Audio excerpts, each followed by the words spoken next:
Բարև ձեզ, Armen Press-ը Եվրախորհրդարանի Ստրասբուրգի տաղավարում այսօր հյուրընկալել է Ֆրանսիայից падգամավոր ԵԺԿ խմբակցության փոխնախագահ Ֆրանսուয়া Xavier Bellamին։ Բարև ձեզ, պարոն Բելյամի, շնորհակալություն մեզ միանալու համար։ Monsieur Bellamy, le premier ministre arménien. Հայաստանի վարչապետ Նիկոլ Փաշինյանը երկրի ապագայի եւ արտաքին քաղաքականության վերաբերյալ կարևոր ելույթ ունեցավ։ Ինչպես եք մեկնաբանում այս ուղերձը եւ ըստ ձեզ ինչ է այն բացահայտում Հայաստանի այսօրվա ռազմավարական ուղղվածության մասին։ L'orientation stratégique de l'Arménie aujourd'hui.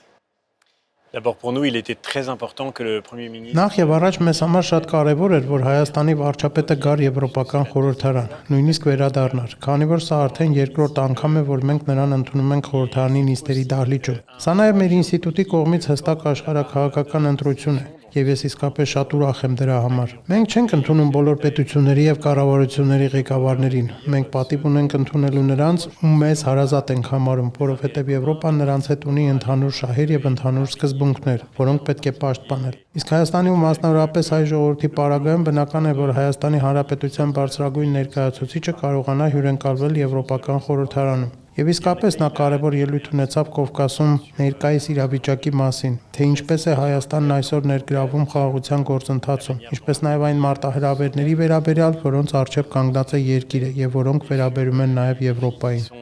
face à ce pays et qui concerne aussi l'Europe.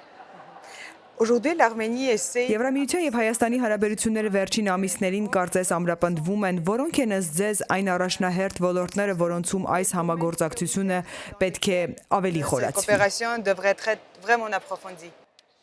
Ma conviction profonde, c'est que nous avons tout à gagner à une meilleure coopération avec l'Arménie.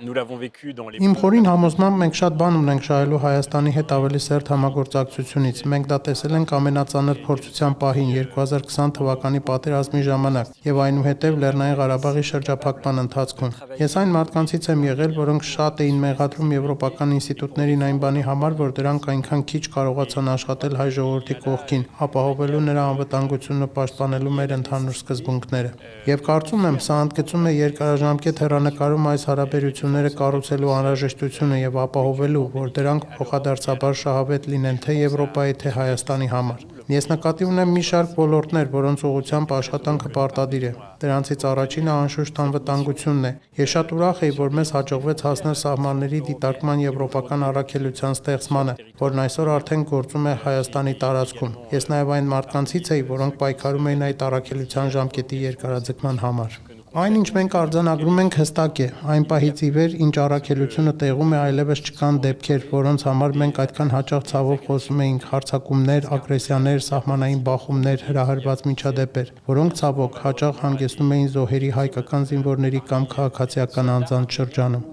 Եվ կարծում եմ եվրոպական առաքելությանը հաջողվել է պահպանել որոշակի կայունություն։ Սա էական խնդիր էր։ Ֆրանսիան նույնպես սկսում է ամրապնդել Հայաստանի հետ իր անվտանգության գործընկերությունը, եւ դա զարգանում է նաեւ եվրոպական խաղաղության հիմնադրամի շրջանակում, որը եվրոպական ինստիտուտների միջոցով հնարավորություն է տալիս ձևավորել անվտանգության գործընկերություն Հայաստանի հետ։ Բայց մենք չպետք է աշխատենք միայն անվտանգության ոլորտում, պետք է ավելին անել։ Մենք նաեւ պետք է աշխատենք տնտեսական ոլորտում մեր կապերի ամրապնդման համար։ Սա մեզ համար հիմնարար նշանակություն ունի։ Երբ ես 2020 թվականին առաջին անգամ եղա Հայաստանում, այնտեղ հանդիպեցի ձեռնարկատերերի, երիտասարդ հայ գործարարների հետ, որոնք զարգացնում էին իրենց գործունեությունը եւ ինձ ասում էին, թե որքան հիասթափված են, որ չեն կարողանում բավարար չափով մուտք գործել եվրոպական շուկա։ Դրա համար պետք է լուծել մի քանի շատ կոնկրետ հարցեր, օրինակ օդային կապի խնդիրը։ Հայտնի է, որ այն ժամանակ Հայաստանը եվրոպական ավիացիոն սև ցուցակում էր, բայց այժմ Եվրոպա արտահանումն ավելի հեշտ է դարձել։ Նյութական առումով դա արդեն պետք է ավելի դյուրին լինի։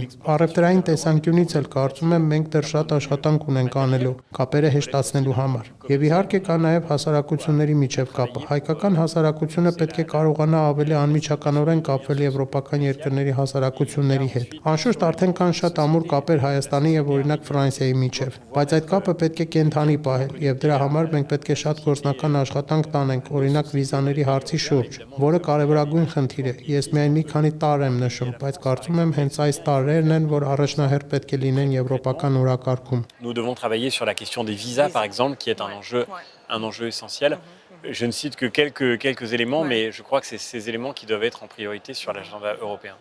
Vous avez mentionné certains de vos batailles. Ինչպես գիտեք, մեկ տասնյակից ավել հայ գերիներ շարունակվում են ապօրինաբար պահվել Բաքվում, որոնցից ոմանք դատապարտվել են ցմահ ազատազրկման կամ ավելի քան 2 տասնյակ տարվա ազատազրկման։ Այս հարցի վերաբերյալ Եվրախորհրդարանը այս հարցի վերաբերյալ մի քանի բանաձև է ընդունել։ Ինչ դիրքորոշում պետք է որդեգրի Եվրամիությունը այս իրավիճակի նկատմամբ եւ ինչ կոնկրետ ճնշման միջոցներ կարող է կիրառել նրանց ազատ արձակմանը հասնելու համար։ Leur libération. Vous l'avez dit, Ճիշտ եք ասում, սա մեզ համար վճռորոշ թեմա է եւ մենք Եվրոպական խորհրդարանում բազմիցս բանաձևեր ենք առաջ քաշել այս հարցի շուրջ, կապված հայ քաղաքական բանտարկյալների եւ ռազմագերիների հետ։ Այստեղ անչափ մեծ անարդարություն կա։ Ոմանք ազատ են արձակվել, բայց մյուսները, ինչպես դուք նշեցիք, դատապարտվել են շատ երկար ժամկետներով։ Եվ ակնհայտ է, որ այդ դատավճիռները չեն հիմնվում փաստերի վրա, դրանք մաքուր վրեժխնդրություն են, նաև քաղաքական ահաբեկման մաքուր մարտավարություն։ Սա Ադրբեջանի Ալիևի վարչակարգի կողմից մի միջոց է ցույց տալու իր լիակատար արհամարանքը արդարադատության եւ իրավական պետության նկատմամբ, բայց նաև իր կարողությունը վնասելու նրանց, որոնք իրեն ընդդիմանում են։ Եվ կարծում եմ մենք պարտավոր ենք դիմակայել դրան։ Մեր մեծ ողբերգությունը, եւ ես դա շատ պարզ կիսում եմ ձեզ հետ, այն է, որ մի քանի տարի առաջ այս հարցում խորհրդարանում մենք գրեթե միայնակ էինք պաշտպանում այդ գործը։ Այսօր մեզ հաջողվել է մեծամասնություն ձևավորել։ Խորհրդարանն այժմ արդեն հստակ դիրքորոշում ունի եւ այն լոբբիստները, որոնք Ադրբեջանի փոքրիկ հեռագրավարներն էին, այժմ շատ ավելի լուռ են դարձել։ Բայց մեր ողբերգությունն այն է, որ Եվրոպական հանձնաժողովը մեզ չի հետևում, եւ այսօր սա ինձ համար լուրջ հիասթափության առարկա է։ Եվրոպական հանձնաժողովը շարունակում է իրականացնել Ադրբեջանի նկատմամբ իրականությունը մերժելու քաղաքականությունը։ Մենք տեսանք, թե ինչպես Տիկին Կալասը մեկնեց Ադրբեջան, ինչպես մինչ այդ դա արել էր Ուրսուլա ֆոն դեր Լայենը։ Կարծես ամեն ինչ նորմալ է։ Կարծես Ադրբեջանին կարելի է վերաբերվել որպես վստահելի գործընկերոջ։ Սա մեզ համար բացարձակապես անընդունելի է եւ կարծում եմ մեր պարտականությունն այսօր այս իրավիճակի դուրս գալն է։ Il y a aussi un premier sommet Union européenne-Arménie qui est prévu en mai à Erevan. Մայիսին նախատեսվում է ԵՄ Հայաստան առաջին գագաթնաժողովը։ Ինչ կոնկրետ ակնկալիքներ կարելի է ունենալ այս հանդիպումներից եւ այս գագաթնաժողովից եւ ինչ իրական առաջընթաց կարող է այն բերել Բրյուսելի եւ Երևանի միջև գործընկերության զարգացման մեջ։ Dans la même manière, mais en donnant peut-être certaines préférences à des pays beaucoup plus démocratiques.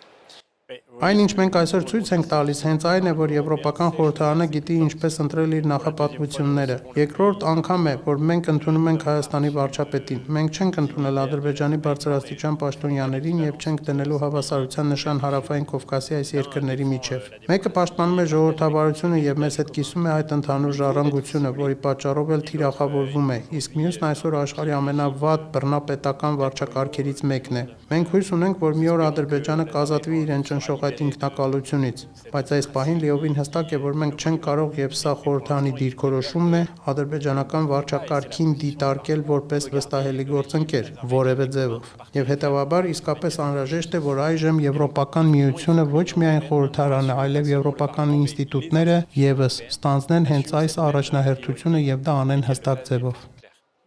Et toute une dernière question, on sait que l'Union européenne, on a des élections prévues en Arménie en juin. Ինչպես գիտեք, պարոն Բելյամի, Հայաստանում շուտով խորհրդարանական ընտրություններ են լինելու, Եվրամիությունը, Եվրախորհրդարանը մոտիկից են հետևում զարգացումներին, դիտորդական առաքելություն կլինի վստահաբար Երևանում թափանցիկ եւ ժողովրդավար ընտրություններ տեսնելու ակնկալիքով։ Եվրամիությունը նաեւ հիբրիդային եւ կիբերհարձակումների դեմ պայքարելու նպատակով օգնություն է ցուցաբերում Հայաստանին, թե ֆինանսական, թե մասնագետների խումբ է ուղարկվում Հայաստան։ Այս բոլոր օգնությունները եւ աջակցությունները որոշ շրջանակների կողմից մեկնաբանվում են նաեւ որպես միջամտություն Հայաստանի ներքին գործերին կամ պարզապես ուղղակի աջակցություն օրվա իշխանություններին։ Ինչ կասեք դուք այս մասին։ Premier ministre, est-ce que c'est un sujet qui était abordé? Est-ce que c'est quelque chose qui vous évitait d'être mal entendu? Nous échangeons avec, bien sûr, les autorités arméniennes, le Premier ministre arménien, mais aussi... Մենք իհարկե շփվում ենք հայկական իշխանությունների, Հայաստանի վարչապետի, ինչպես նաև կառավարության եւ հայկական խորհրդարանի անդամների հետ։ Ես ուզում եմ այստեղ կրկին նշել, որ իմ գիծը մի շատ հստակ է եղել։ Ես Հայաստանի եւ հայ ժողովրդի բարեկամն եմ։ Երբեք ինձ թույլ չեմ տա արտահայտվել Հայաստանի ներքին գործերի եւ երկրի ներքին քաղաքական իրավիճակի վերաբերյալ։ Այն ամենը, ինչ մենք կարող ենք անել, պարզապես մեր աջակցությունն է Հայաստանին, պաշտպանելու նրա տարածքային ամբողջականությունը, ազատությունը, նրա ինքնիշխանությունը, իսկ նրա ինքնիշխանությունը նաև նշանակում է նրա ժողովրդավարությունը։ Եվ մենք այսօր շատ լավ գիտենք, որ մեր ինքնիշխանությունները, մեր ժողովրդավարությունները հաճախ ենթարկվում են արտաքին միջամտությունների։ Սա հատուկ միայն Հայաստանի վերաբերող դեպք չէ։ Դա տեղի է ունեցել Ֆրանսիայում, տեղի ունեցել նաև Եվրոպական միության այլ երկրներում։ Եվ Եվրոպայի այսօրվա մտահոգությունը հատկապես այնպիսի երկրի պարագայում, որն ուղղվում է դեպի Եվրոպական միություն, պարզապես այն է, որ երաշխավորի այդ երկիրը կկարողանա արտահայտվել ազատ, ժողովրդավարական եւ իսկապես ինքնիշխան ձևով։ Իրոք մենք առավել եւս ուրախ ենք աջակցել հայկական ժողովրդավարությանը, որովհետեւ այն հենց ապացույցն է, որ ժողովրդավարությունը հնարավոր է այս տարածաշրջանում։ Եվ հետեւաբար այս ընտրական պահը ինչպես մեզ համար, այնպես էլ կարևոր պահ կլինի հայ ժողովրդի համար, եւ հուսով եմ վճռորոշ պահի իր ապագան ընտրելու համար։ Un moment important pour la population arménienne et j'espère un moment déterminant pour pouvoir choisir son avenir. Merci beaucoup. Շնորհակալություն պարոն Բելիամի։ Շնորհակալություն մեզ միանալու համար։ Vous m'autorisez un dernier mot? Շնորհակալ եմ ձեզ։ Թույլ տվեք վերջին մի միտք ասել։ Մի քանի օր այս թեմայով առիթ չունեցանք խոսել, ուզում եմ պարզապես նշել, որ մեզ համար հիմնարար մտահոգություն է նաև Լեռնային Ղարաբաղի այն բոլոր ընտանիքների վիճակը, որոնք զրկվել են իրենց տներից, օջախներից, հողերից։ Եվրոպան այստեղ եւս պետք է շարունակի աշխատել, նրանց շատ կոնկրետ աջակցելու ուղղությամբ, նախ աջակցելով նրանց ներկայիս կյանքին, հասցեագրելով նրանց նյութական կարիքները, բայց նաև, եւ սա ինձ համար հիմնարար թեմա է, աշխատելով արդեն այնպիսի իրավական մեխանիզմի վրա, որը կպատրաստի այդ ընտանիքների վերադարձը իրենց տուն եւ իրենց հող։ Կարծում եմ մենք բոլորս հասկանում ենք, որ դա ցավոք վաղը չի լինելու, եւ այս ողբերգությունն ինձ հետ է ամեն օր, բայց փաստն այն է, որ այն պետք է մի օր ավարտվի, եւ մեր պարտքը այդ թվում ապագա սերունդների նկատմամբ այն է, որ երբեք չհամարենք, թե պետք է համակերպվել այն մտքի հետ, որ ուժը պարտադրում է իրավունքը։ Այդ մարդկանց իրավունքը, այդ փախստականների իրավունքն այն է, որ շարունակեն պահել իրենց տուն վերադառնալու հեռանկարը։ De ces personnes, le droit de ces réfugiés, c'est de pouvoir continuer de garder la perspective de revenir dans leur foyer. Շնորհակալություն պարոն Merci à Բելիամի։ vous. Շնորհակալություն մեզ միանալու համար։